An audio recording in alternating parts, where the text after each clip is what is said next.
Hello and welcome to another Wednesday live stream. Thank you all so much for joining us tonight. I've got my wonderful painter Flo here. Greetings. I guess not my painter, it's the painter Flo, actually. Yeah, I'm not just your painter anymore. I guess not. Unfortunately, I had to share her with the world. What are you working on tonight?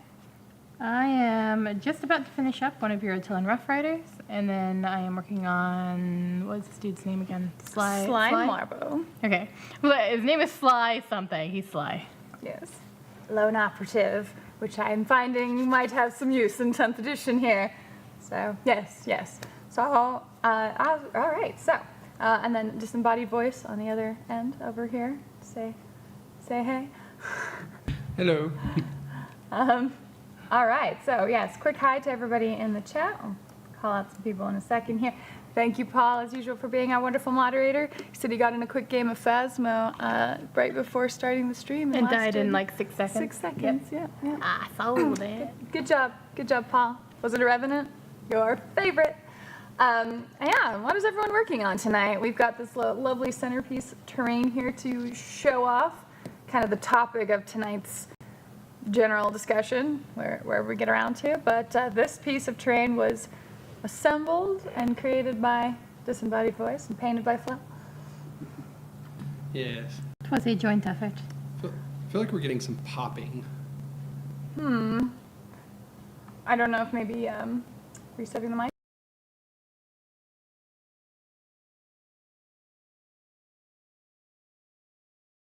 All now. Oh, there we go. Yay. Technical difficulties as usual. So apparently the soundboard that we have, nice little piece of equipment, but the driver for it is not terribly compatible with Windows 10, I think. So yeah, we have to constantly turn it off and on again. Let's see. Case 498, good job, Paul. We have to co-op for game number 500. Yes, absolutely. Maybe all three of us do it. All right. So, Andrew, the title says 40K on it, so tonight's topic is War Machine. That's how things seem to be going. Well, we are going to talk about how 40K has followed a lot of War Machine's rules for terrain. Yeah, actually. And I feel like I'm going to be echoing some of what Adam over at Tabletop Minions was talking about. So yes, hello Andrew, hello Eric, hello Brian Vestal, welcome. Hello Revik, good to see you. Okay, Paul says the popping seems to be better now, so hopefully that's all well and good. So I've gotten a couple of 40K games in. Went to an event last night at the Tavern of Souls game store here in town, where they had an event for learning 40K, and then I helped referee a game on Monday. So there's been a lot of 40K in my life since Saturday, which has been good. And one of the major Necrons are very mean to you. Necrons are tough this edition. Let's just say that. Like, I don't want to take anything away from my opponent, because he was playing well, And so I don't want to be like, oh, you're just lucky because because your faction makes it for you. Like, don't be that way. But yes, very, very challenging and very demoralizing to fight against, I will say. Like, some of that reanimation protocol stuff is crazy. Crazy. But one of the big things that seems to be more of a significant difference this go around is the focus on the different terrain rules, because like craters and rubble have slightly different characteristics than barricades, than woods, than statuary, which I'm glad have their own. It's not just like obscuring terrain and true line of sight every time now. Like ruins kind of ignores true line of sight. In fact, this building here in the foreground here would count as ruins. As lovely a facade as this is, and as much time as it took. How long does it take to make a broken building, would you say, compared to an intact one? The more broken it is, the longer it takes. Yeah, because you have a ton of debris and everything pushed in there. Well, I tried to fill it in where it looked a lot more like a building that actually collapsed. And also, it has a footprint, which is a very important thing for buildings to have now. Well, yeah, so that seems to be kind of the big thing. One, I'm always a fan of footprints anyway, because they help make the terrain piece to be more fleshed out, but also it removes a certain amount of ambiguity.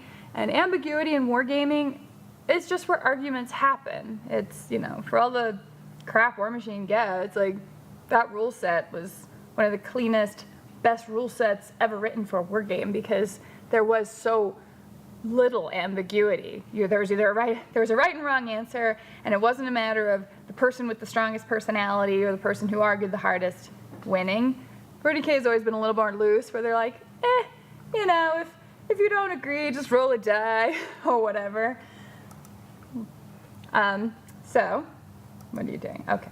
So with that in mind, the footprint is really helpful because the actual terrain characteristics have to be defined. And so you want to know whether or not you are affected by being in this terrain. If this didn't have a footprint and you were in between, say, these arches here, well, do you get the cover benefit of it?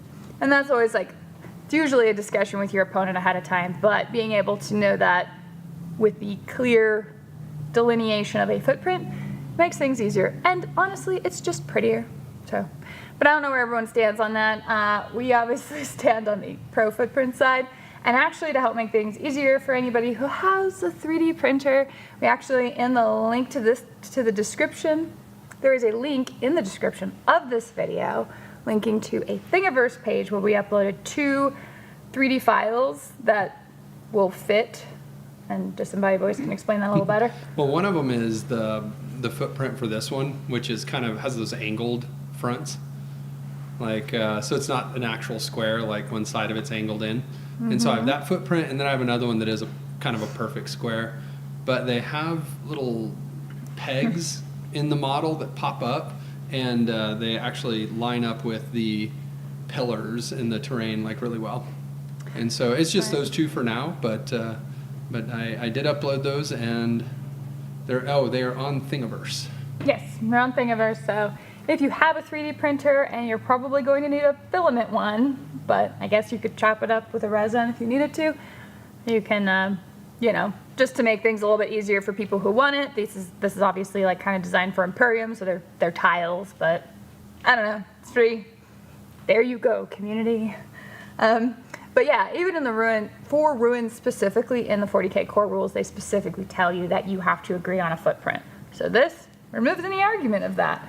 And then the actual benefits of it does ignore true line of sight visibility. You're not dealing with, I can see through the windows so I can see you. And that was actually a discussion yesterday at the game store, because someone was like, but I could see them.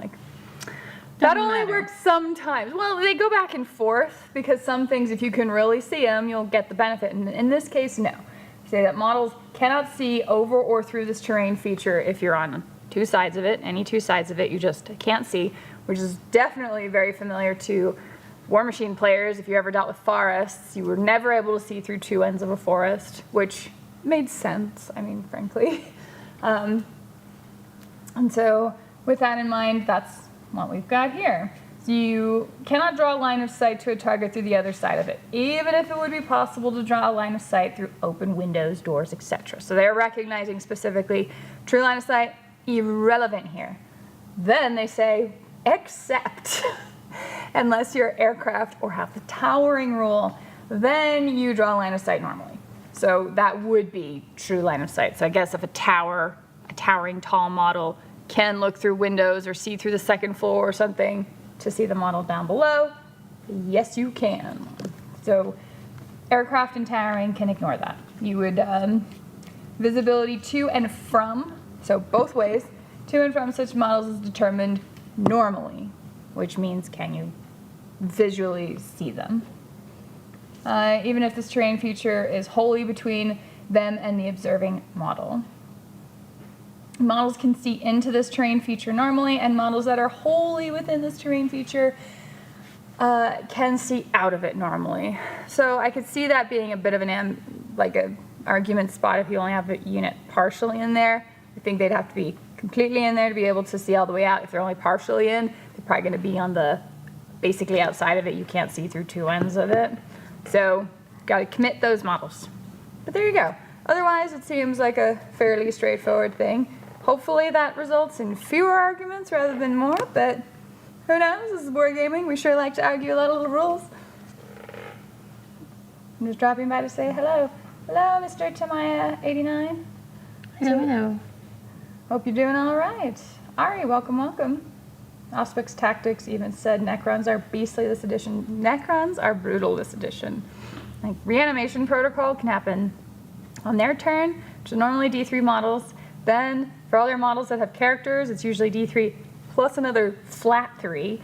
Then there's stratagems to be able to do it on your opponent's turn. And I think there's even other special abilities that like trigger on like the shooting phase or losing models. So yeah, like taking out a Necron Warrior's blob of 20 was basically impossible for me. And I didn't even think about it, but are there actual like limitations in there? Like you can never have more than the number of Necrons that started in that unit, or can they just start going nuts? I don't think you can have more than 20. I guess I haven't seen the rule. Though, right? If it yeah, doesn't say I'd have it, to actually check on that, but I don't know. Think of that the other day. I don't know about that. That'd be wild. So let's see. My Anycubic software and Litchi have slicing tools, so resin people like me could work it. See, Paul knows what's up. I posted Bruce the Necro Shark on your page. Yeah, I saw him for a hot second right before we started. He looks amazing. There, you can check him out. He's really cool. Yes, it is. Is it or isn't it cover? It's best locked down. Had a guy once tell me in a kill team game my lictor was not in cover as I was rule correct. But he said no, as lictors are too big for kill team. So for the benefit of cover, each time a ranged attack is allocated to a model, if that model is either wholly within this terrain feature or it is not fully visible to every model in the attacking unit because of this terrain feature, then that model has the benefit of cover. Which means that the footprint is going to be really helpful because if your base is within that at all, then that specific model is in the terrain feature wholly. If you do have a partial situation, then I guess it would depend on which one you're aiming at. So if you were in the terrain feature shooting at someone else who's partially in the terrain, if the immediate target is in that terrain, they should get the benefit of cover, but you could also argue if you can see a model that's wholly visible to all the attacking unit or models, then it wouldn't. So that's where it can be a little I feel like the nitpicky. silliest part is where you can be standing in front of a wall and you get cover from the wall because you're next to it. Well, I mean, I think one of the silly things is if you have two units just in the same terrain feature that are ruined, you get cover shooting at each other. That makes sense. There's a lot of stuff in there. Yeah, Hide I behind mean, you can maybe. imagine it cinematically, right? Like dashing behind like cabinets and desks or whatever was once in this building. That's right. Every John Woo movie, you're just constantly moving around. Doves are constantly flying around everywhere. Yeah. So there's that. So the wall section stuff, that's more like barricades. And there are certain things where only infantry get the benefit versus other models, which means kind of just like in War Machine, and honestly Malifaux did the same thing. I could see a lot of war games having that. And I think 40K, if you were maybe during the tournament scene, each piece of terrain on the table needs to have the rules defined for it. Are these ruins, are these little barrier things here counted as barricades? Is this stuff, battlefield debris or rubble? Like, decide what that is. But a lot of benefits are going to go toward infantry for those other things. So just taking it from the rule set, from like the top of the rule set down. Excuse me. You see a area of terrain like craters and rubble. Craters, we all know it. We all love it. So that's totally normal visibility in those cases. You don't have a special rule that overrides it. So if you can see the model, any part of the model, from any part of the model to any part of the model, then it is visible. And from any part of the attacking model to every part of the target model, then it is fully visible. Then each time a ranged attack is allocated to an infantry model that is wholly on top of the terrain, then you get the benefit of cover. And in the case of benefit of cover, all that is +1 to your save roll. It's not a subtraction from the hit roll. It doesn't affect ballistic skill at all. It just adds 1 to the save. And none of that's going to benefit you if that save would give you a 3+ save against AP 0. So that's the other thing you've got to just kind of keep in mind of,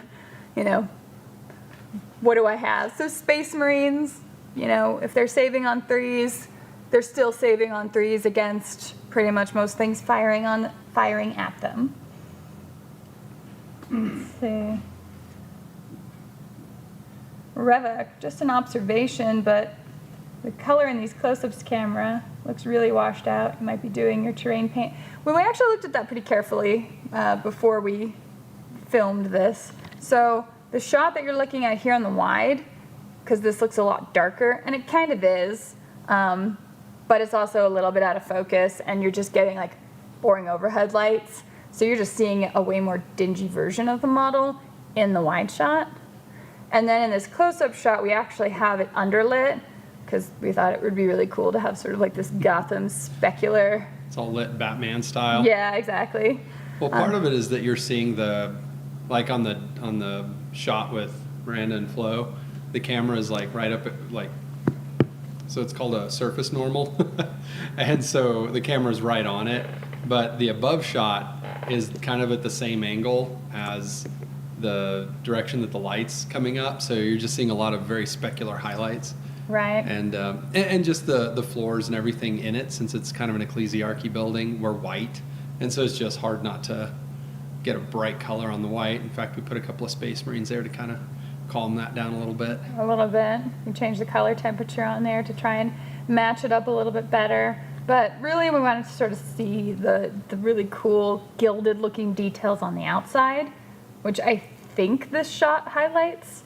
So I see what you're saying. There was sort of like this whole design philosophy we decided an hour right before the show that goes into this. Well, you can see in the wide shot with Miranda in it, like right now, it's kind of got you can see the inside of the building, so it looks like a carousel. but yeah, all the shiny stuff on the just the building shot, you'll see the lights like kind of specular highlighting on them, so they get real bright. But right. I don't know, it just kind of gives a little bit of different shape to it. Yeah. I mean, mostly to see, I guess, the details of the of the model itself. It's a black facade with gold trim, I guess, like just gold No, detail this everywhere. building has been up on my Instagram for a while now, so if you wanted to go look at pictures of it, there are pictures of it up. Oh, yeah. And where can they find you on Instagram? The Painter Flow. That. Super difficult to remember, I know. I don't know how you'll ever remember that. It's not like I go by it or anything. So yeah, for what it's worth, but definitely don't mind you pointing it out, because yeah, they do look different. War Budgies, how are you doing? How's that move coming along? Been watching his Facebook as he makes it from one state to the other, all the way, so far away.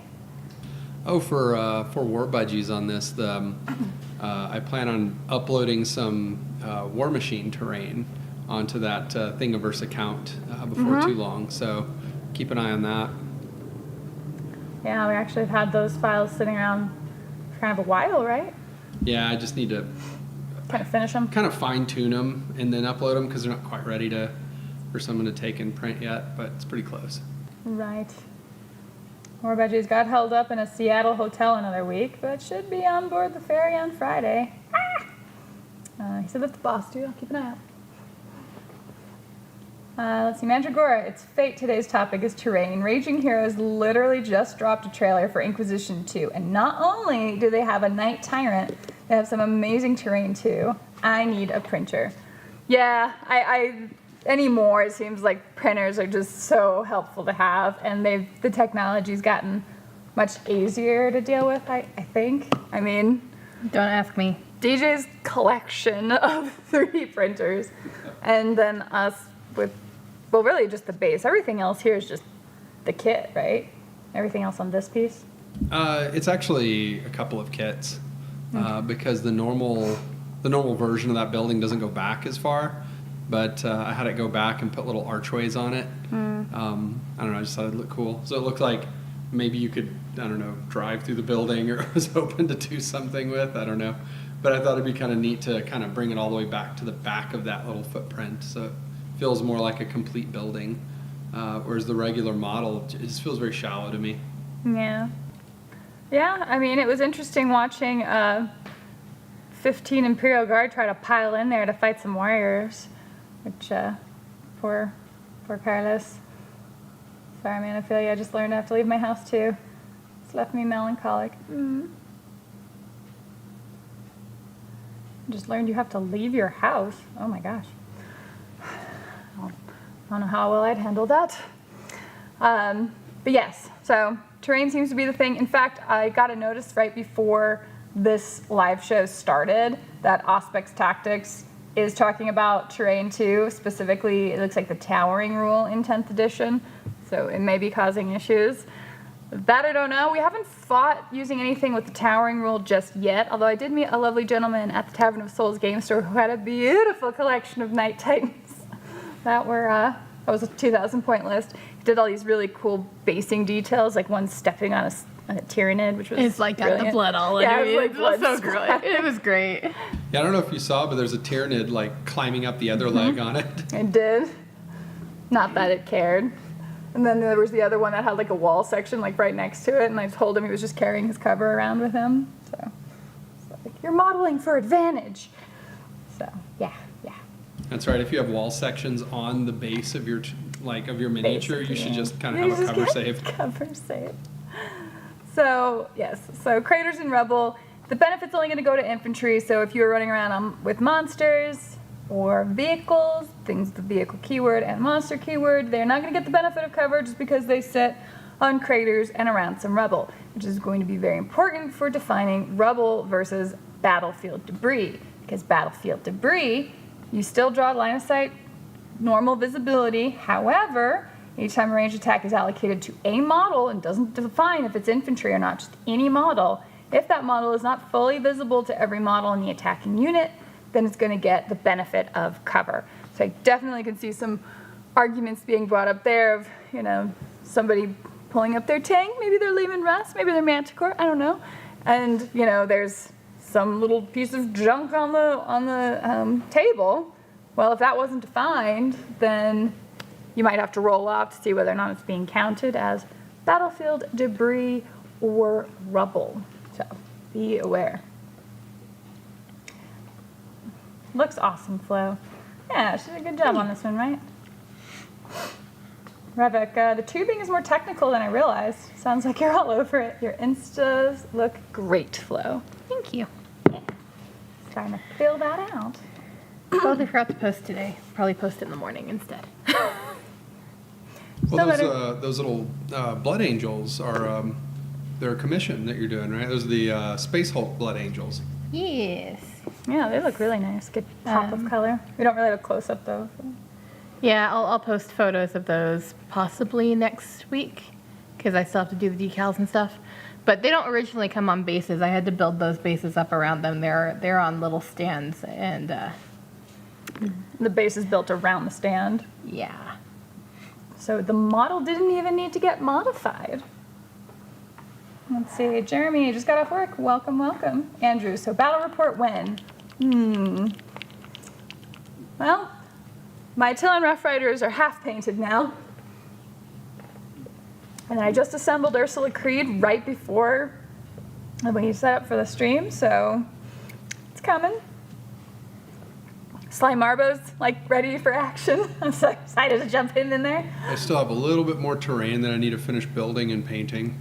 Yeah, that's true. I think the one I'm working on, maybe I'll set on the table at the end of the show. Okay, you're gonna try to put the what was the joke about the those new Space Marines, the compensator, the compensator unit or whatever, the really big guns. Is that the one with just guns everywhere on Yes. them? Or? The one that was clearly just designed by like some 12-year-old boy, just like bigger guns. I don't know who designed it. It's just funny looking.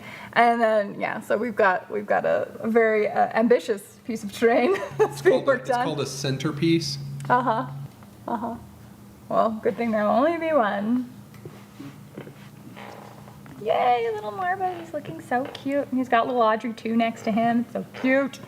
I mean, he's a mean man.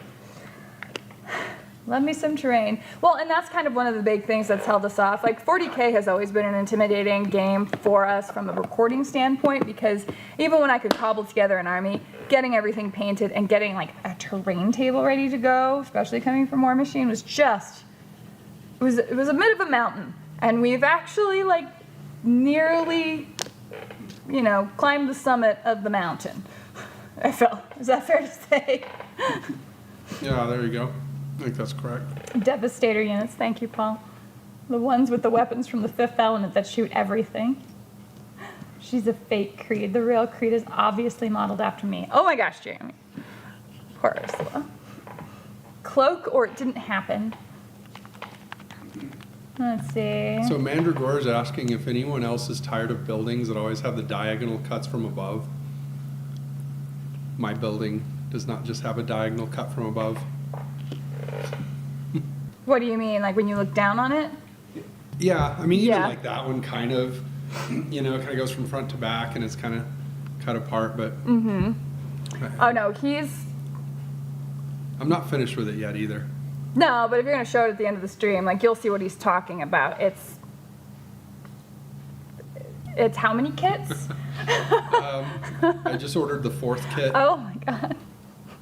So that's the other thing. 40K is expensive, guys. It's taking a really long time to get here. There you go. I'll go set it on real quick. Oh, okay. All right. It's going to happen. So let me just keep you all busy while he works on this. So yes. Although, Jeremy, you did mention something about it. Let me see here. It makes me happy. I don't follow rules. So much potential for argument.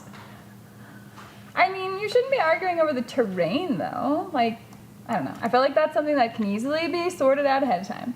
Jeremy, tables seem like they're going to be they're going to need a lot less Don't ruins. exist anymore, by the way. Oh my gosh.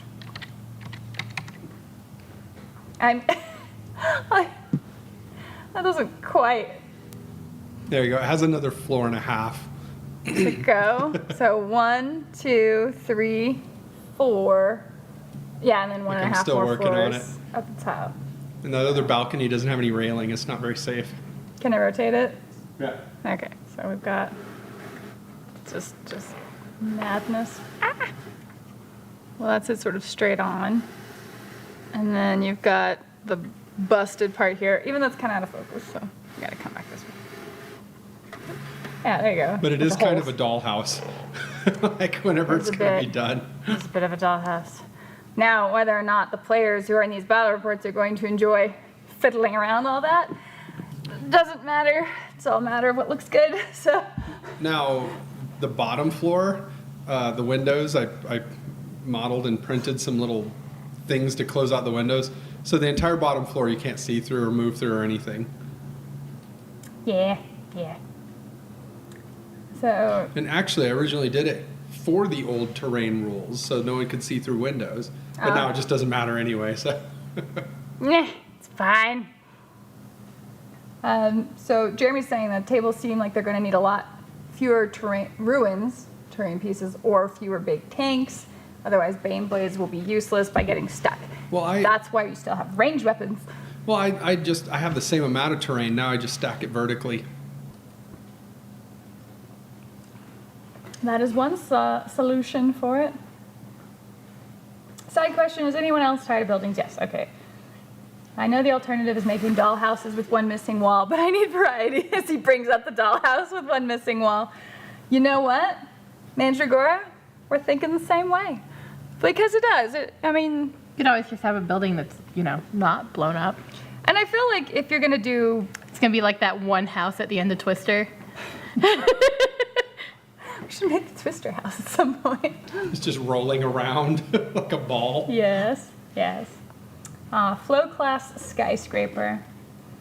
If your building isn't as tall as your game table, you're not gaming right. Funny enough, Jeremy, we measured it out. I think it is going to be taller than one dimension of the table.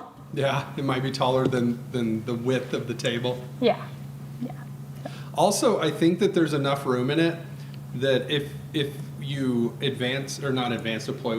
infiltrate.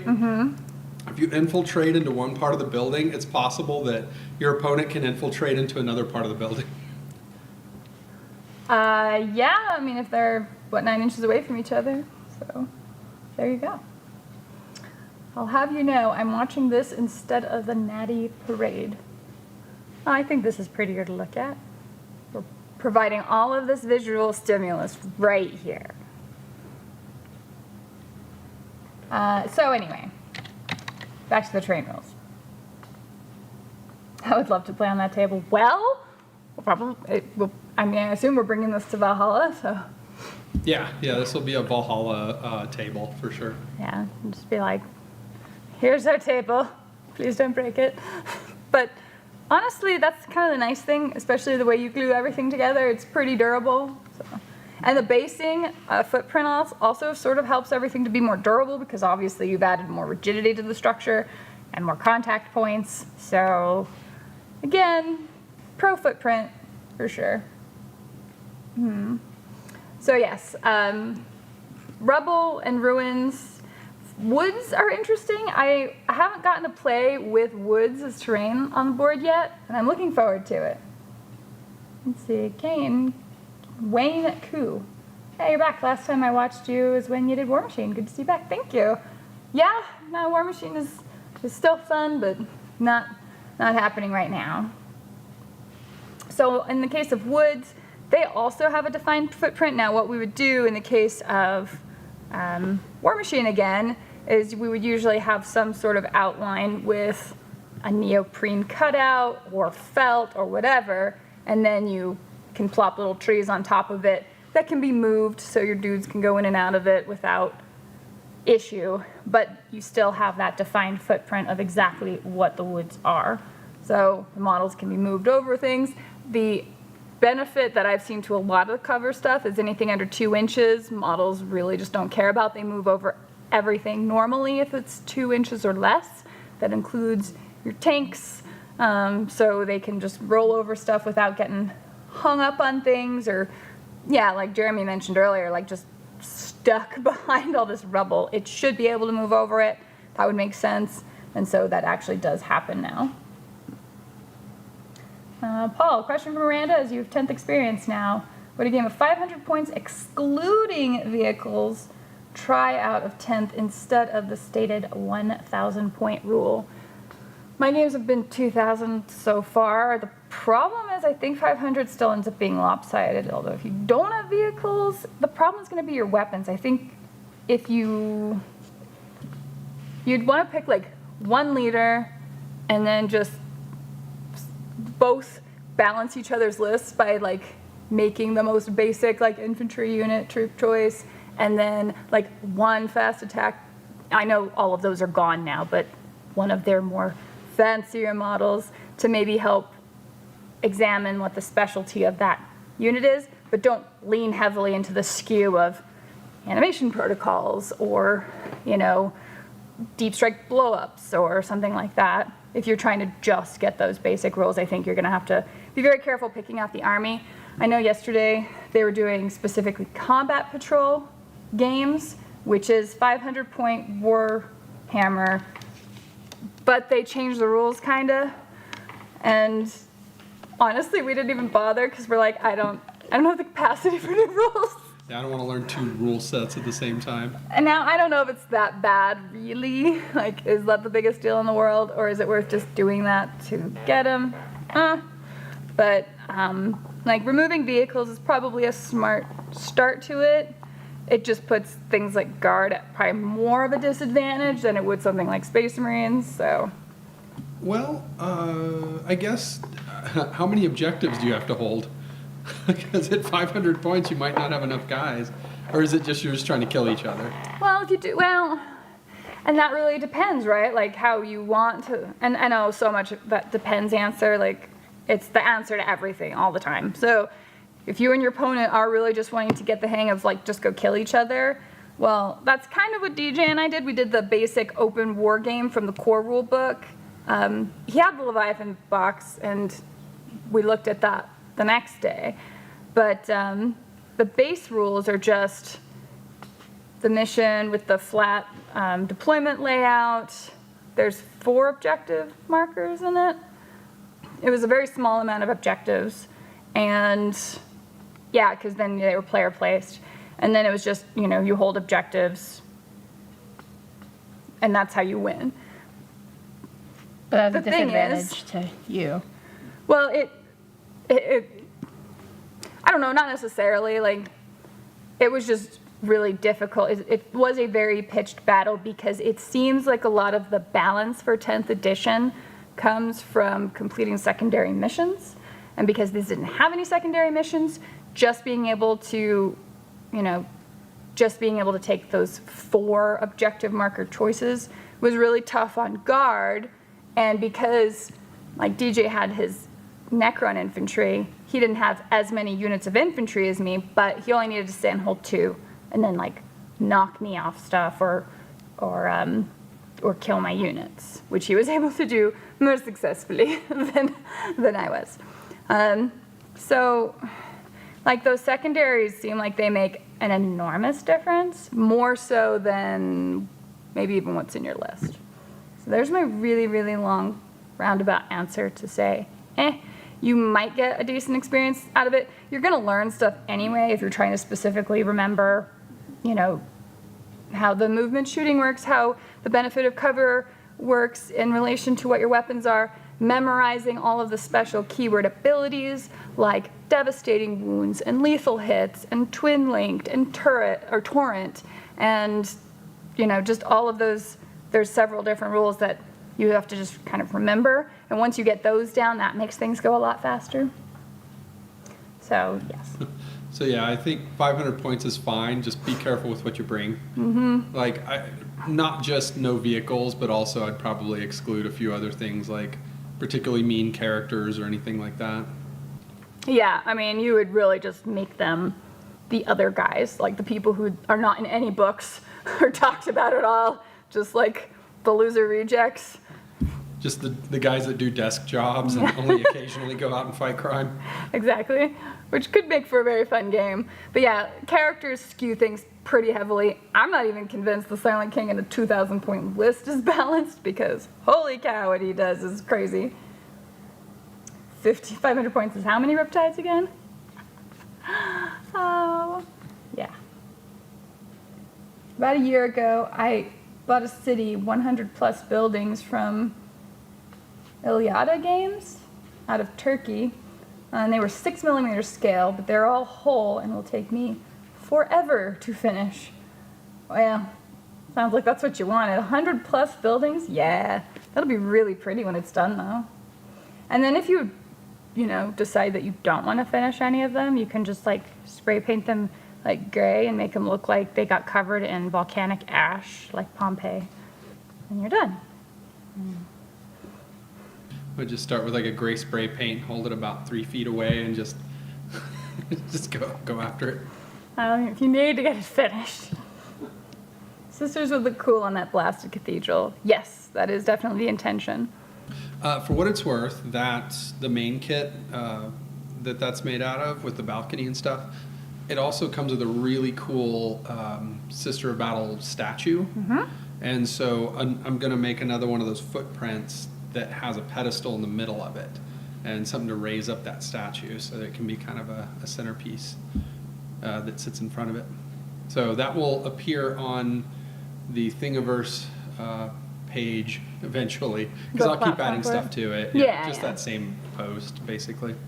He makes things to give away, make it a little nicer. I don't know.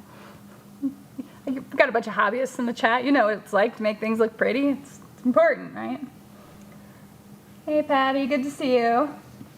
Let's see, our first tries in 10th will be to kill each other. A new balance would be an interesting issue. We'd talk first. Yeah, just don't bring anyone special. Just bring only like schlubs. Just a bunch of mediocre people. Just a bunch of mediocres. You'll have a good time. The ones who are boring to talk to at parties. And I don't know how it'll scale at 500 points. I know at 2,000, killing each other was so hard. So right now, Melt-A-Guns, I believe, are basically the hardest hitting, like, regular strength weapon in the game. There are specific, like, power 14 shots, power 20 shots, but as a general, like, access weapon, those are only strength 9 Meltas. And most transports and up are toughness 10. So you're having to roll 5s on a wound roll to pop a lot of that stuff, unless you have some sort of anti-keyword, anti-vehicle, anti-monster, for example. So stuff does seem to die a lot slower, unless I was fighting the Silent King, who nearly one-shotted my tank commander. But he has an exception being like, an uber character. Was he almost 500 points by himself? Yeah, 470, I think, was what DJ had said. So yeah, he's pretty beefy and intense. But otherwise, things just don't die like you expect them to. And a lot of the table is really, really designed to give a lot more cover. So cover saves should be pretty commonplace, but not benefiting, like, again, Space Marines, things with 3-up saves too much. So I guess that's how they're evening it out, by making, like, Guard a little more survivable and making Marines a little less survivable. Jeremy, if you're not rocking 9 Riptides, 9 Ghost Smells, and 3 Storm Surges, what are you even doing? Enjoying your life? Let's see. Patty, I'm looking forward to it. Oh, yes, you and more budgies chatting. Yeah, too bad you guys didn't get to catch up. Silent King is the new Butcher from Miranda. No, I always beat the Butcher whenever I saw him. Like, anytime I faced the Butcher in War Machine, I beat him. I just think his lore makes him a little whiny. With Sorsha. With Sorsha, yeah, because that was on brand, obviously. So, no, the Butcher wasn't, like, actually, he could be scary, but because I played Khador, like, Khador was my strongest matchup, usually, like, for me, just knowing the faction, because I was never going to get around to actually learning the intricate rules of every other faction. That was just... And lore-wise, I think Sorsha can take the Butcher. Yeah, I would think so. I mean, just freeze him and shatter him. His superpower is having a tantrum, so, like, no, she can beat Cool him. him right off. Yeah, exactly. Oh, thank you. Yes, Patty, thank you for sending that. We actually got the mutant stuff today. We finally picked it up today. Sorry, it's been a crazy week. But yes, arrived safe and sound. So we'll be checking that stuff out soon. Palmy and Andrew are looking for Kill Team Plus, so 10th works a lot in this way. Good. Actually, I met a Kill Team player yesterday who is enjoying, I think, his second game of 40k. Like, he was jumping over into full 40k. He was running Gladius Brigade. Can't remember what he called it. but they're sort of... Even Dan is playing 10th. I know, even Dan is back into it. He's going to a tournament, which I'm pretty sure he's going to just learn the game at, and probably still do really well in tournaments, because that's just how Dan rolls. But he got his orcs, and he'll be bringing back. He sent me a picture. It's just a pile of orcs. Like, excellent. So... That's on brand. So yeah, it's nice to see a lot of people coming back to it. I mean, the rules have been simplified in a lot of ways, but let's be real, 40K is never going to be a simple game.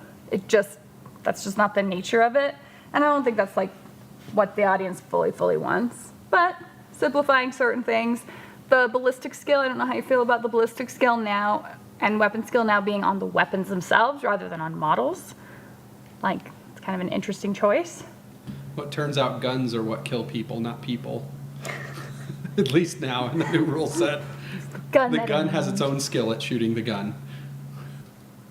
Or slashing with That's the right. sword. Swords have their own Yes. sword swinging ability. Yes. Mandragora. Oh wow, listening to the Kador talk reminded me I need to do the map push pins for the story on Iron Kingdoms. Yeah, obviously. Map push pins, nice. What's funny is all the tournaments are already crying about broken and unbalanced rules. Yeah, so I'm in the Ashford Militarum Facebook, and I get a lot of good information in there, but then, you always see, like, it's not uncommon, rather, to see comments about how things are basically unplayable now, and you're like, okay. Even if you lose every game, it's not unplayable. Like, don't be such a dramatic mama. Did you see Patty's super chat? I did. So, yes, thank you again, Patty. But yeah, I was commenting on us having received the mutants, so. Do you want to open it on stream? Yeah, you want to get to me? Okay. So yes. As far as unbalanced rules, I don't know, man. Like, obviously I'm not going to be doing tournaments or anything with my guard.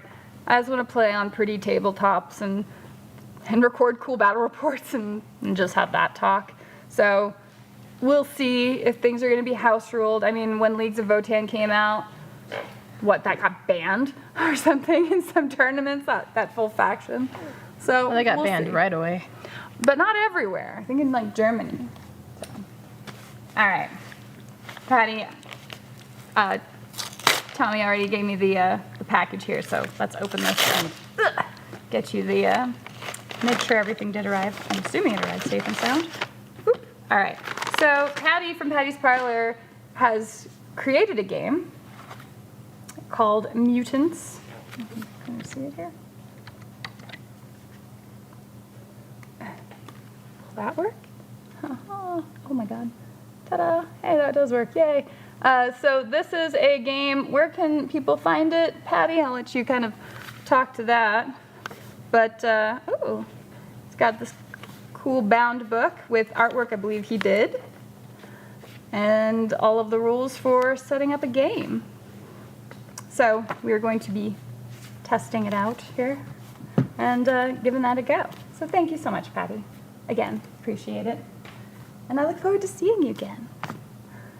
Okay. Heck, even Germany is changing the game. Oh, really? Are they actually doing a bunch of house rules? So I don't know. We'll see whether or not there's a big wheeling and gnashing of teeth and then an FAQ that comes out of this, because the players are very vocal in 40K, aren't they? Germany did a whole no new books until FAQ is out a bit ago. Oh. Alright. So no new books? So like, people are still playing in 9th edition? Yeah, 40K always does the same thing, to be honest. Second Codex, Chaos Space Marines were small. 3rd edition brought in Legion-specific rules. 4th went back to simple. 5, 6 split the Codex into Space Marines, Chaos Space Marines, and Demons. Oh, I see, yeah. Maximum kerfuffle. Oh, they always bounce back and forth with the regular Marines too. Yeah. Sometimes the Dark Angels and Blood Angels will be in the same book. Sometimes they're all in a book. Sometimes every single chapter starts getting broken out into different books. They can't make up their mind. I mean, I guess the churn keeps it interesting. I don't know. I mean, if you are dedicated to one specific faction, like play Sisters of Battle for a while, and you're like, when are we ever going to get a codex? And they're like, who are you even?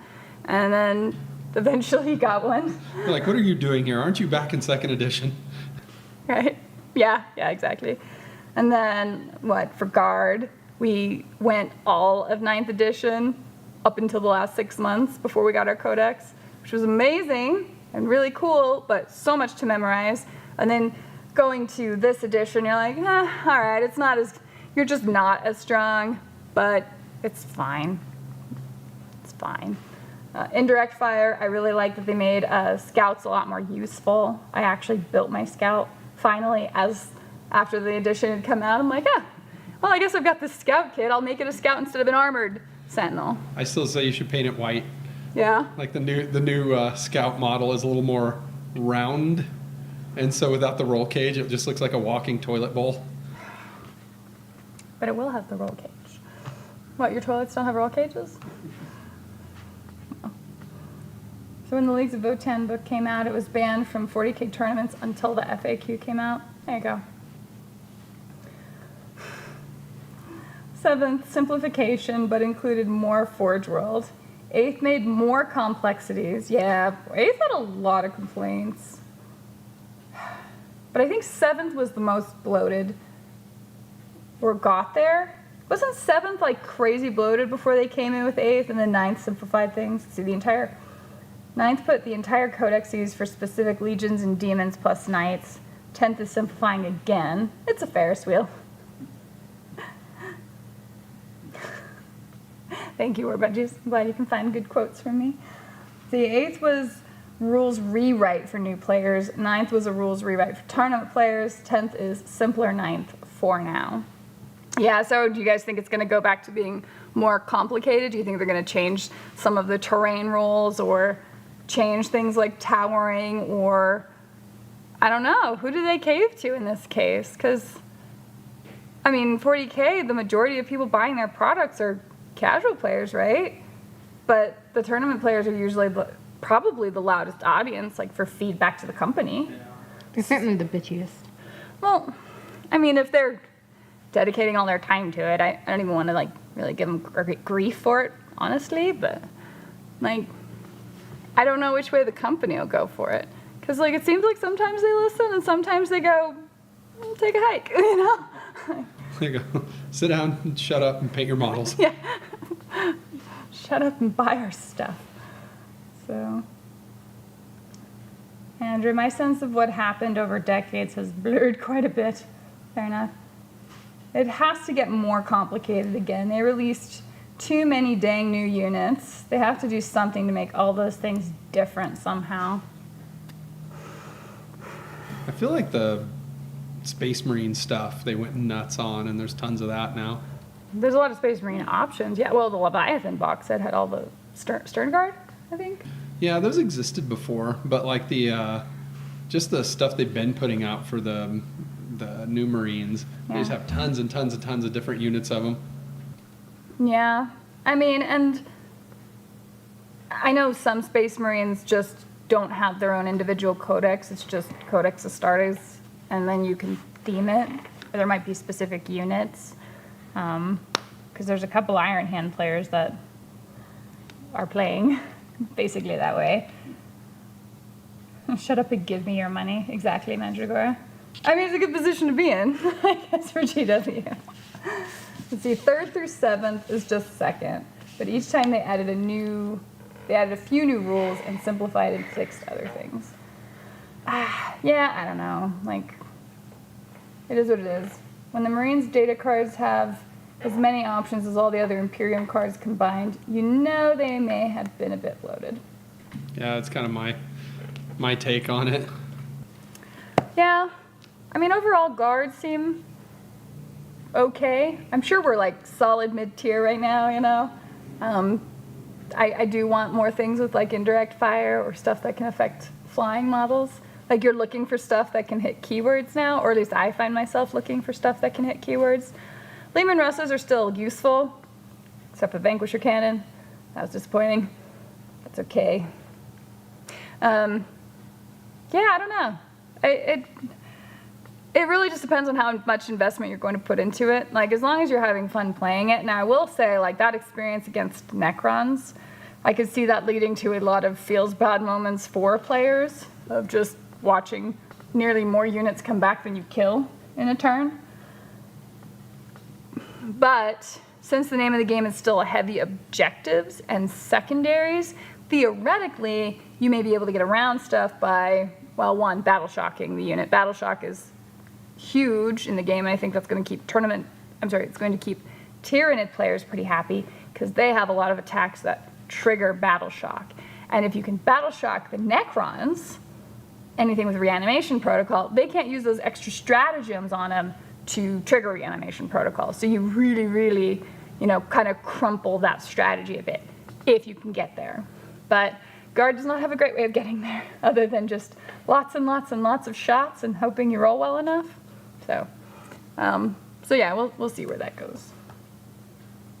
How else are they going to make money on Space Marine players? It was kind of funny. I made the joke the other day at the game store about, like, you can pick pretty much any army in the world of 40K, but if you play 40K long enough, you just end up with a Space Marine army somehow. Like, and everyone's like, actually, yeah, that's true. Like, for us with the Imperium magazine, we like adopted Grey Knights. Yeah, like everyone had Space Marines and whatever, or something, but then also Space Marines, one chapter or another. One thing I read in 10th then was said online, Lucius the Eternal and Noise Marines are cheap and lethal. Okay, so you can start seeing, well, I don't know how much you can spam, but you're still limited to the 3 data slates, which I guess is fine. I don't think I have a problem with that. It's not a big deal when your units are real expensive. Yes, says the Grey Knight player. Let me take a peek back over at some of these terrain rules. Woods. We were talking about woods. I think woods. We're talking about how you hadn't had a chance to play on them yet. Yeah. Visibility and all of that seems to be pretty much identical to how ruins are. So the aircraft and towering models are still going to be able to draw normal line of sight and not care if they're looking over the other side of something. I mean, the other thing to keep in mind, anything inside the woods or the ruins, like the whole rest of the board, if they have line of sight to those ruins, have line of sight to the models in the ruins. There's no obscuring there, but they're just going to get that cover bonus. And so, yeah, benefit of cover for woods, for any model within them. So that's not limited to infantry at all. Moving through it is described on page 15. It should be pretty much normal. Footprint, something that needs to be defined, which again, we've in the past used either a felt cutout piece or a neoprene cutout piece, and then you have the trees on top of it. See, I mentioned battlefields. So barricades and fuel pipes, that is something that benefits specifically infantry.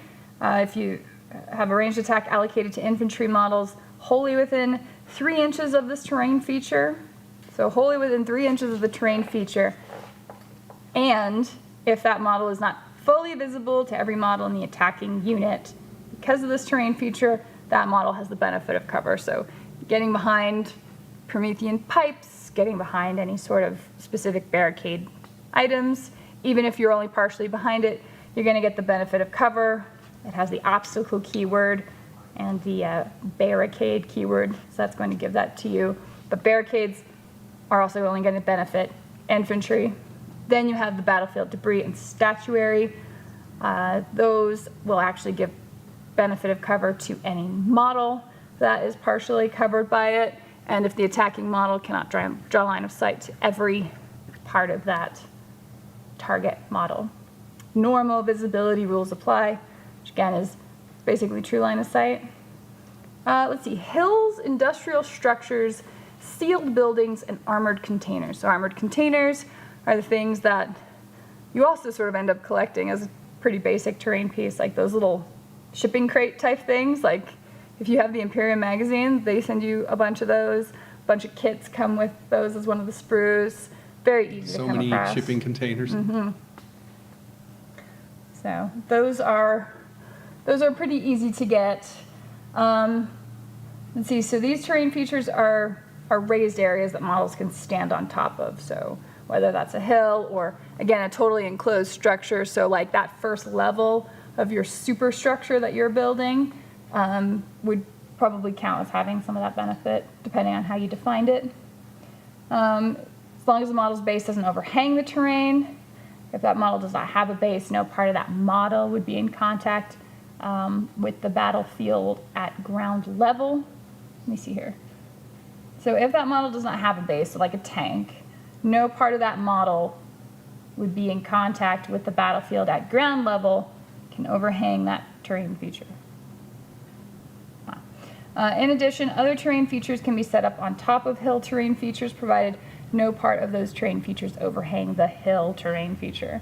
So if you are targeting any model that is not fully visible as the result of this terrain feature, then you get the benefit of cover, flat out. That's a very complicated way of explaining it, but yeah, there you go.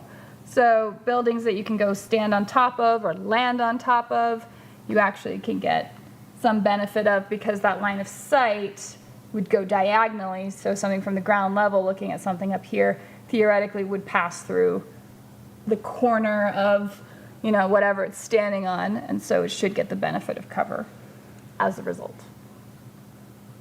All right, let's check back on the comments here. I would love my own tabletop wargaming and hobby shop to rival and sell non-GW and GW products to offer less expensive gaming options, but I see so many of those small shops go out of business. I mean, it's kind of a problem of market, right? Because war games survive based on players, and even when you have, and they've done more war games, I think Majestic 13 is one of them, which, incidental side note, I've been reading a book called Day After Roswell, and they just talked about the Majestic 12. Oh. And I was like, hey, I recognize this. Because Adam's game is sort of based on stuff happening after Roswell. But yes, so even though there might be rule sets that allow for complete solo play, that necessarily isn't going to be what keeps a game alive. Like, you're going to go to a game store, and if you want to go hang out with people, you're going to need to play what they're playing. And just 40K has such market saturation and recognizability that they really take up most of that market. Albuquerque's kind of weird. We've just always had a really healthy Battletech meta. We had a real strong Infinity meta, which is coming back. I was talking to someone at Eton about it. Okay, yeah, for a while we were like, I think we had the largest tournament in the world here. Yeah, Like, Carlos, Corpus Belli would come to Albuquerque to go to our actually stuff. came here for Rumble on Route 66, and that was a tournament. And what a fun tournament it is! Like, Infinity players are darlings. They're a blast. Like, those guys are great. Nothing but amazing camaraderie and So- gorgeous tables. So to Revok, to Cronenberg here, I would say the real trick, in my opinion, for succeeding as a game store that's going to, rival other ones, is to make it part game store and part some sort of food service. So like, pizzas or, I don't know, burritos. Yeah, I was going to say, like, tacos. Yeah. Tacos and tabletop. Call it the quesadilla heresy. Like, I don't know, but if you make it, part of it is like a food place that even normies go to and just buy food. Yeah. Then like whenever the game store goes through those sort of drought areas where they didn't quite get the magic shipment quick enough or stuff like that, you're still selling burritos. And so it keeps you afloat. But that's what I think. I don't know. That's true. I do wonder if as a game store you kind of do have to sort of choose your audience too, because like you can appeal to board gamers, but are board gamers really buying enough to really keep you afloat? Well, the real question is, are burrito gamers better than pizza gamers? Yes, clearly this is the rivalry we need. Let's see, Mandragora Noise Marine models are terrible. They have one mono pose upgrade kit swapping arms. After finally upgrading Khorne Berserkers in 9th, after having the same kit for 30 years, make new models already. Oof. I mean, they got a lot of models to go through, and I mean, you're right, like it always comes back to, hey guys, you have new Marines out. But, It's fine. I mean, when they finally get around to them, they look great. Like the new Acadian Shock Troops look great. Deathcore Creek look great. Like, it's funny because we adopted an army of a bunch of old guard, and there's like the old Acadian models, and they just don't look. They look so different from the new models. Like you can't really field them together. From a famine planet. They were malnourished. Big heads. And maybe there's oversized helmets. Maybe that's what's happening. It's the Acadian youth. It's like the younger. It's like ROTC. They're like training them up. So they're just like adolescents running around? There's high school kids. That's what they are. Well, they took conscripts out of the game, so, what are you going to do? Although, funny enough, like, Deep Strike is still super scary, so people have been talking about getting those Aegis defense lines, just fortifications. Oh, just something to put because it's in a your model. backfield. Yeah, you just put that in your backfield, and you're like, I'm like, that's a really good idea. How many points is that? But then I guess there were some jokes about stuff you can do with the models because of the way the rules are so simplified. And I didn't even bother reading what those were, but I could see there being things to FAQ like, no, fortifications can't charge, or I don't know what the statement was. Last year I had 0 of them of this year. Wait a minute. Last year I had 0 of them. This year I now have 7 of them. GW definitely doubled down on getting them out to people. Which is ironic, or Manticore, which is ironic because they're supposed to be super individualistic, bored with monotony Marines. Maybe they're just doing that. What is that group? Flo, what's the group where people just show up and like do a Improv. Improv. Well, it's something. They actually have a name. Like a flash mob? Yeah. Instant improv or something like that. Yeah, flash mobs are the ones that. Well, there's a group that has a name. Oh, like Improv Everywhere? Improv Everywhere. Yeah. Maybe they're just one of those groups and you're just catching them in the middle of like a coordinated like dance routine. Oh gosh. Are there a bunch of TikTok videos already of like... Of noise marines? Noise marines? Is that a There should TikTok be. channel now? Oh god. So everybody needs to dance. That's how you know you do TikTok. Let's see. Hobby shops in my area only seem to survive by adding Magic the Gathering to their tabletop nights, so it detracts and then becomes an issue. I know. It's funny because like there's almost like gamer casts or whatever, and like there shouldn't be. Like, what's wrong with any of these games? But after a while, you're just like, you're taking up my table space, and so I think that causes like this othering to happen. There's just where you're like, so much magic, so much. it's just so easy to get into. I mean, it's a brilliantly marketed game. Just Magic the Loitering. But I think they buy. I mean, because that churning has to happen pretty regularly. I mean, you have to buy, otherwise you can't play the game. Yeah, because they expire the cards or whatever. So, I don't know. It's interesting. Don't worry, it probably confused Corvus too. Let's see. Try not to miss the chat. Sorry, guys. Jeremy, number 1 rule of succeeding in the game store: own the location, do not rent. Rent will eat your profits. That really, really, really depends. But if you are able to run it as a business and also have other ways of making money, that probably helps a game store more. Or if you manage to get one of those shops, like those older shops that actually has your like an apartment up above it, and you just live in that, then that probably helps. Wow, that'd be some real old school right there. Pizza Gamers. Oh God, of course Jeremy's on Pizza Gamers' side. Here we are. War Budgies. Our longest running Warhammer store in San Angelo was because it was a toy store. Sold family toys, board games, etc. And the wargaming was just the back half of the store. Pretty smart, pretty smart. What was that really fancy game store we went to in LA?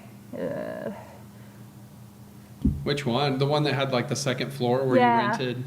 Oh my Tables. gosh, was that the one where we learned about Wizards of the Coast having like Oh yeah, they some had their standard standards, thing that you're their not shop allowed to standards. you're not allowed to put prices on your products, and you had that like had to treat it like a used car lot where you just went up and harassed customers, and they could ask you the price of things.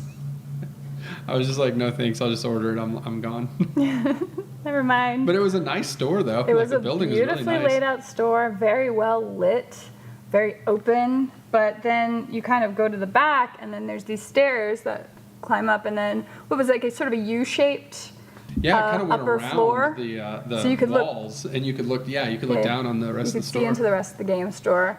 You can Well, look they down on rented- everyone else. Well, they with rented Lloyd. those tables. Like you actually had to pay to play on them. Which anymore, I don't know that I have so much an issue of paying to rent. But like American stores are very unused to it because we don't necessarily have as much of a space issue as like Europe does. So it like doesn't dawn on us to pay to play on those. But at the same time, like, I can kind of see it if it helps to help keep things going, to help keep the store going. Maybe if you had like a membership subscription club though, pay each time. I don't know if that's exciting. Another tip, place slight hints for the clients to take a shower before gaming. Venues overwhelmed by the smell of bleach is not pleasant. Yeah, Paula and I were talking about that the other day.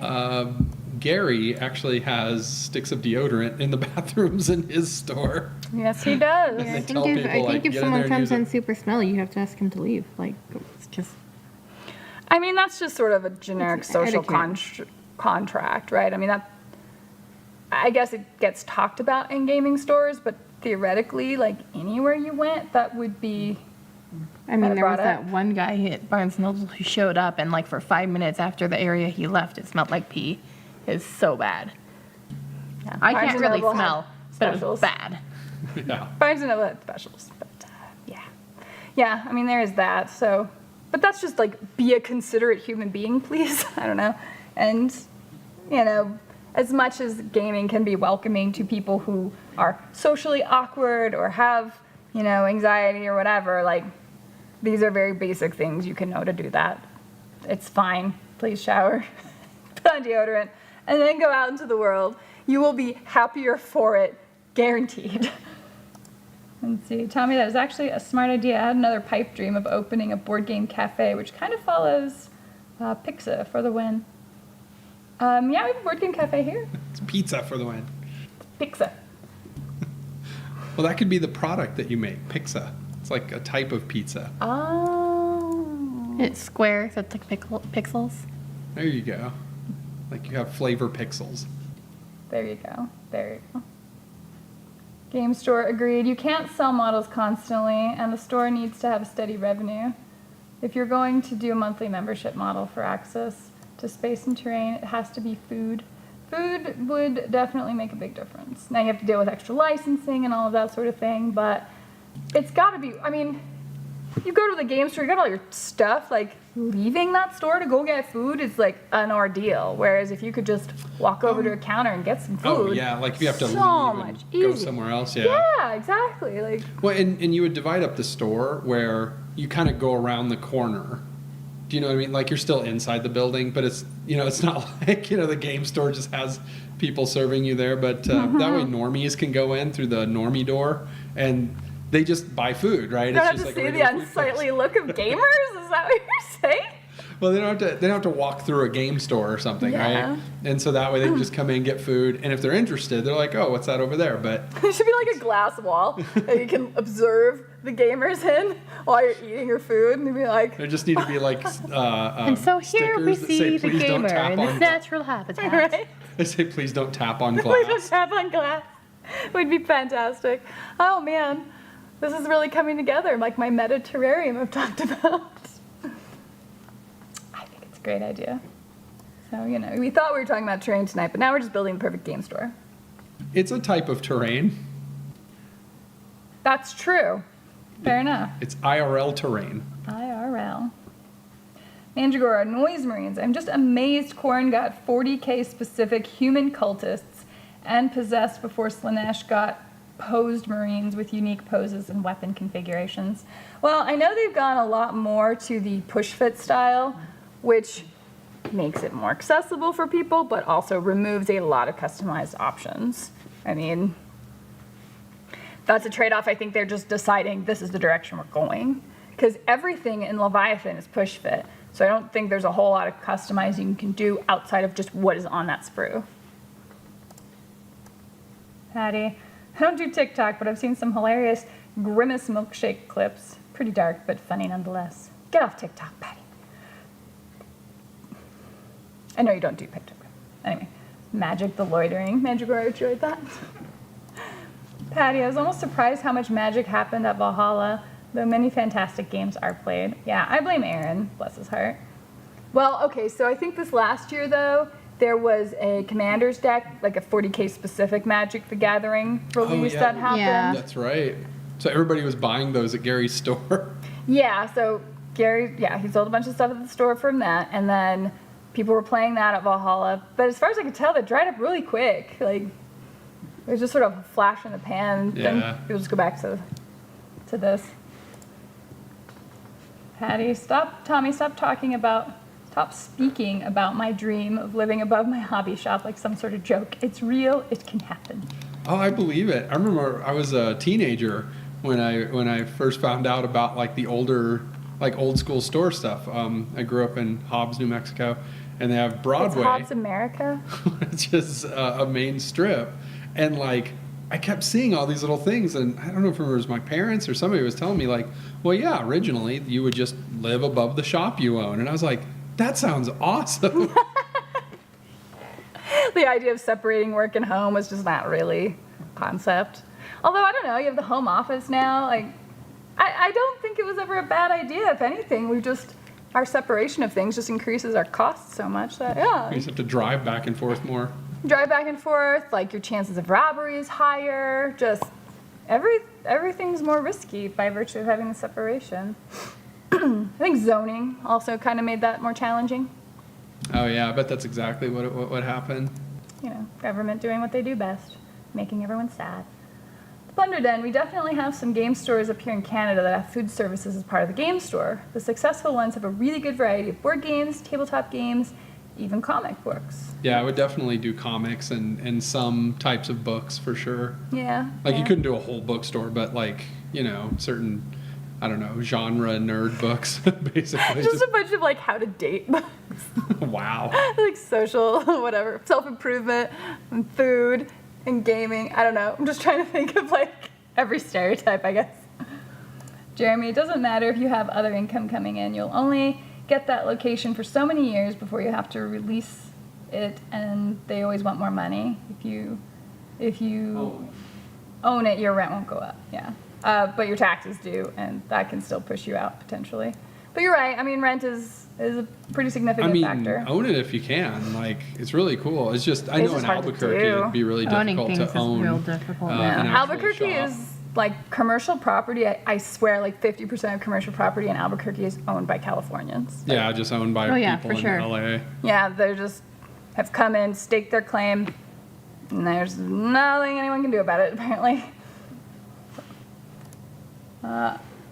Up and you will eventually pay it off, and all your sales are 100% profit. It's never 100% profit. You always have taxes and insurance ready to take your shit away. Emerald Knights? Question mark? Paul, Magic is serious. Dude I know only kinda liked the Tyranid set. Ended up getting the limited one. Triple cased, never played. Huh. Maybe I don't know. We don't Get have what you Donald here want. to ask about him. See, I think the store you're talking about is Emerald Knights. No, we didn't go to that doesn't sound right. We can go to Emerald Knights. Is it not? Huh. We went to a few of them. Was that one in Burbank, or was that? I feel like it wasn't. It was east of Burbank. Yes, it was east of Burbank. It was called. God, this has become a thing now. We must find out. I know. Where was it? Where was it? So Emerald Knights. We did go to that one in Burbank. That was a smaller one. And it also had sort of an upper floor, but there was a separate one east because we were on our way to visit. Was it when we were visiting Twin Peaks? I think it was on our way out there, or something like that. But it was in a really nice kind of neighborhood. It was like Yeah, like lots of like condos and stuff like around there. I don't know. yeah, exactly. It was a well-kept neighborhood. But it was definitely east of Burbank. Dang it, what was it? Game Rouse, Game Portal? No, that wasn't it. got me on this whole search. Dang it. Uh-oh. Geeky teas and games? How did I miss that? There's a Dalek on the cover. It's fine. Oh, wait, go up. Emerald. Yeah. It says Emerald. Oh, Emerald Knights and Comics. But that was in Burbank, and we did go there. They had very, very little 40K. They had a lot of comics? Yeah, I'm trying to remember there was what all one they that had. didn't have They much had a lot of stuff. board games. Game Portal. Oh, where is it? Where is it? I know there was something here. Oh, I will find it. Was it in Glendale? Glendale sounds closer to be right. Yeah. That sounds more correct. Although I don't think it was quite there either. I wanted to say it was like more like Pasadena. I think it was in Pasadena. Miranda will know by the end of this stream. Sorry. Wait, is it Odyssey Games? Uh, That looks kind of like it.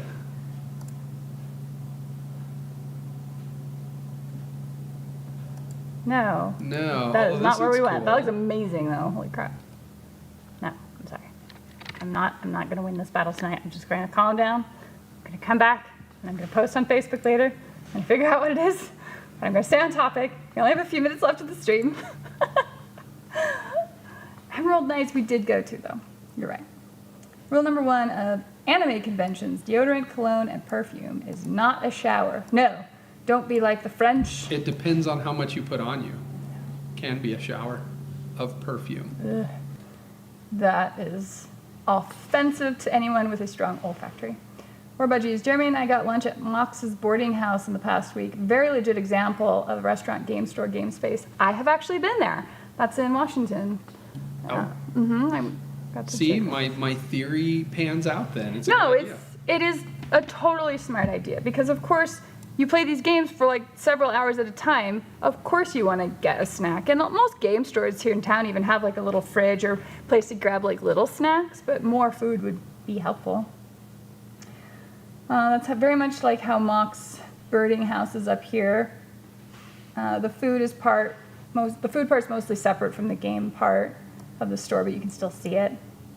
Mandragora, the Game Empire in San Diego has a game area and store side by side, not tables in the back, and the payment kiosk between the two has a register and has used armies as well as sodas. Big games. Very nice. Pete's Fried Chicken Gaming. Ooh, woke up in time to catch the stream. Hey there.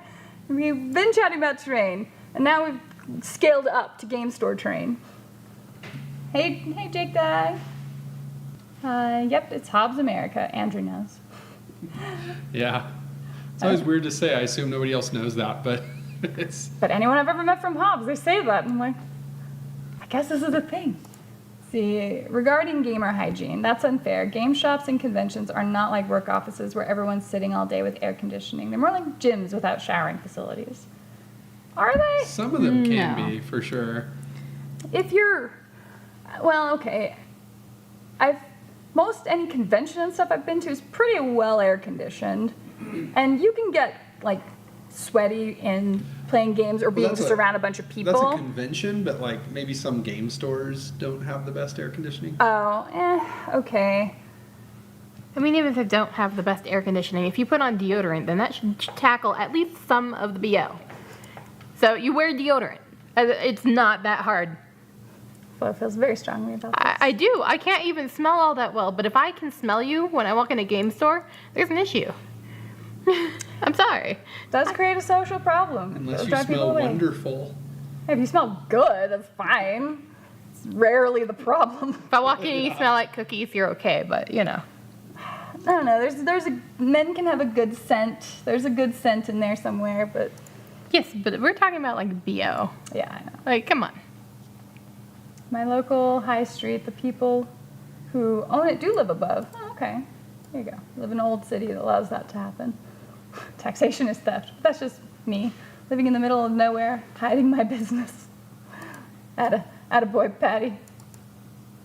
Let's see, Mandragora, a convention is a trap. I totally agree. People will be trapped. The local game store near me, it's just a store, max 6 hours a stay. But as I say, it's the bleach smell the next day. Yeah, bleaching seems like a really strong overcorrection, and that smell is just as bad. Let's see, the Valhalla are very well cleansed, and I think generally smell good. And I would know, I'm a hugger. Thanks, Patty. I mean, yeah, people know what's up. I don't think most people don't know. I mean, it's fine. I almost lived the game shop dream. I only lived on the second floor, so I thought I could set up tables and display cases, but the house is one step away from condemned, so instead I have to sell it and move. Oh, that's too bad. Sorry, man. Dance band. Is there any way to save it?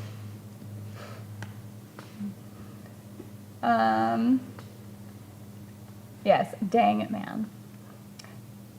I don't know what the story is there, but I am sure you have already explored all of those options. So if you need to sell and move, do what you gotta do. It sucks, but better to just do it. With GW prices, who can afford deodorant? Whose side are you on, Jason and Jake Dog? Andrew, when I started at LSU, I assumed nobody knew where Katy, Texas was, so I'd always say Houston. Turns out everyone knew where Katy was because it was near the Bass Pro Shop at the time. Why does everybody know Bass Pro Shop? Why is this a main thing? I remember that being a thing too. Well, when we were in Oklahoma, though, like, that was a Bass Pro Shop mecca. Yeah, that's true. We had a huge one in Bricktown. Yes. I don't think I'd ever been inside even. I don't know if I have. I've been in a Bass Pro Shop, but I don't know if I went in that one. Yeah, I don't know. Like, I don't know why that's such a cultural icon. I mean, whatever, it's fine. I mean, I guess it's positive. Like, learn how the world works, by all means. See, Andrew. Miranda and my mutual friend Ashley is flying from Phoenix to LA for an anime convention. Hoot. Yeah, Oh, you nice. see Ashley flying out for that? Yes. Oh, yes. Ashley knows her anime. It's part of how we just don't connect at all. Patty, I agree. Agree, Jason. Much love to you. Yeah. One thing I noticed, Jeremy, when you sell food is you need to not allow outside food in the store. That was one problem we had at MGS. We offered snacks and drinks but allowed outside food, so we didn't see a profit. Yeah. And I mean, and so you really would have to sort of make that limit, which means you'd really have to pay attention to your price point for your food too. Yeah, outside food is rough. It's hard to beat Taco Bell prices when they're just across the way. Convenience. Unless you have heresy quesadillas. Heresy quesadillas, pre-heresy quesadillas, post-heresy quesadillas. Let's see. I had to ask my local game store to address two fellows about the odor, and it wasn't just BO. Could not stand near them. See, and it's like, here's where it becomes awkward, right? Because you're living in a world around other people and, live your best life. But if you want other people to be around you, you have to have that social contract of what you're willing to deal with. And it is the responsibility of everyone to remind people of what that is. So just ignoring that is more of a problem than addressing it, even if it's awkward, even if it sucks to do, and even if it's sort of embarrassing for that person at the moment. Like, as soon as it's corrected, or if they do correct it, then everyone's way, way happier, and everyone's grown from it. So it is worse to put up with for everybody than to not. And so you guys don't game in your local Bass Pro Shop? I use lures to represent my Tao. Little space fishman. Let's see. Paul, we all just miss Jake Dog. He was the best of boys. Bass Pro Shop, right up there with Cabela's. Yeah, I got that here too. I guess REI. Aw. Rest in peace, Jake Dog. Yeah, we feel your pain. We had one of the best dogs ever. In fact, if you go to one of our old videos called Cadoran War Dog, Yes. then you can see her. Yes. But she was great. She's like the best dog. Best dog ever. Couldn't even bear to replace her. No, she was so good that we'd go on walks at night, and we would never put a leash on her because she'd run around, but the moment you call her, she'd come back to you instantly. Even if she was like literally in the middle of chasing a rabbit or like anything, you just whistle once and she stops dead in her tracks and comes right back. Yeah. Like, she was super good. She was very well behaved. She was an amazing dog. And she was smart because we didn't even train her to do any of that. She just knew to do it. Well, yeah, She's she's super really good. motivated to be part of the family, you know. Peace Fried Chicken. Oh, by the way, Miranda, I managed to get my hands on the Leviathan box and without resorting to eBay. Congratulations. It seems Oh, like wow, good everybody who job. wanted Leviathan got it. I mean, I know here, like, everyone's orders were fulfilled, so that's awesome. Tau are not related to fish. They are herd animals, more like cow or goat, hence their hooved feet. Yeah, I was wondering about that. A lot of people say fish, and I'm like, yeah, but they have hooves also. Yeah, I'm not sure where the fish thing comes from. Like something about their heads, I I think. The fact that they're blue. Like they look kind of like the fish people in SpongeBob. Maybe that's why. Just the expressions on their face. I don't know. Maybe. Patty's, I got to meet her. So did Bjorn. Aw. Poor Jake Doug. Discount Games Inc. still has Leviathan boxes according to their in stock. Nice. All right, taking off. You guys take it easy. We're probably going to head out here too. Oh, thank you, Paul, for linking the Kador War Dog. Rest in peace, Daisy. Rest in peace, Jake Dog. So fortunate to have such lovely buddies with us. Miss you guys. Can't wait to see you guys again. Yes, it's the Imperial Naming Convention. Good night, budgies. Loved your brother. There are like 4 or 5 copies of Leviathan at all the stores near me. Good. I'm glad everyone who wants Leviathan wow. can get a hold of it. So. That's pretty good. That's more than we have. That but is yeah. genuinely addressing the issues that had been plaguing GW releases earlier. So anyway, I did get through most of the terrain rules, so I feel like I stayed on topic for The most for part. this. Yeah. And now Miranda's going straight back to the internet to find that Figure game out store. which one of these it is. All right, so we're gonna close out with our outro. I'm gonna see if I can type it in the chat and figure it out before we end. So see you guys in 2 weeks, which will be July 12th. So yeah, we'll see where we're at then. You guys have Bye-bye. a wonderful week. Thank you so much for hanging out. And don't forget to, if you are on Facebook, you can share anything that you've been working on to my Facebook page, and I'll make sure to check it out. Oh, and also if you haven't watched it, watch our White Dwarf review? White Dwarf review. We just put out an actual edited video. I was so excited. Missed And editing. like it and share it and do all those things. Do. And then if you have a 3D printer, you can also get the footprints for these 3D models for free on our Thingiverse. So have a great night. We'll see you guys in a couple weeks. Bye-bye.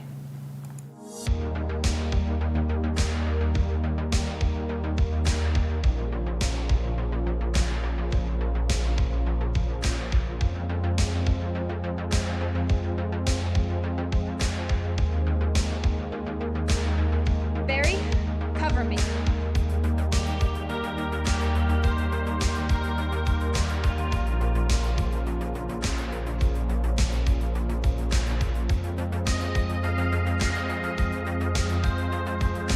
All right, guys, this is it.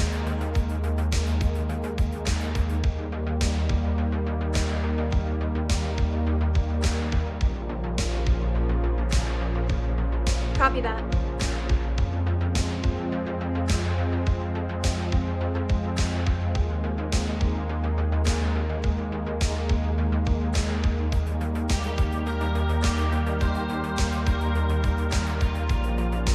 No more sandwiches, Barry.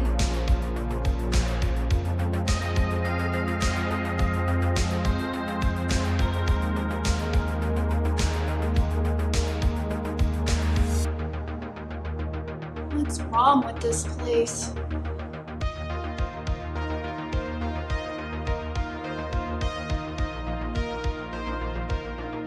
I'm in the west corridor. I'm right outside the generator room.